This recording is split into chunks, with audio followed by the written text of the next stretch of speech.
Kampiyon ng San Beda Red Lions sa NCAA Season 99 Men's Basketball matapos talunin ang Mapua Cardinals sa score na 76-66. Narito ang report.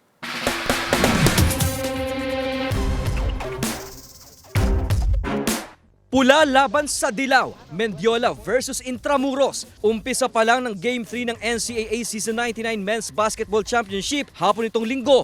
Dikdikan ang labanan sa hardcourt. Big scorers sina Jacob Cortez at Nigel Gonzalez. Sinubukang humabol ng Mapua Cardinals sa tulong ng sunod-sunod na pagpapakawala ng puntos ni Warren Bonifacio. Sa second quarter, lamang pa rin ang Red Lions pero binasag ito ng mga magkakasunod na tira sa loob ni Peter Rosilio. Nagpaulan din ng 3 si JC Recto ng Mapua.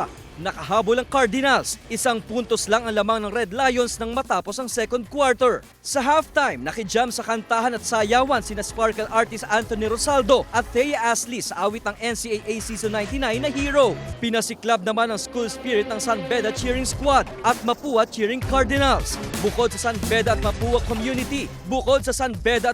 Community, present din sa Araneta ang Senior Vice President ng GMA Integrated News, Regional TV and Synergy na si Oliver Victor B. Amoroso, kasama ang management committee officials ng 10-member schools ng NCAA. Sa third quarter, nagsimulang umalagwa ang Mapua. Nakontra man niya ni King Lion Jacob Cortez, natapos pa rin ang third quarter na lamang ang Mapua.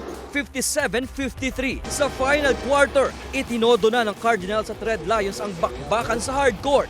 Dikit ang score sa halos buong quarter pero ang mga crucial shots ni Cortez ang nagpaangat sa lamang ng San Beda. Sa huli, nanaig ang puso ng San Beda at tinapos ang laban sa final score na 76-66. This is us, all of us. So I'm really proud of the guys for doing this. Thank you to our San Beda community. Thank you to everyone. Thank you for the trust, the support.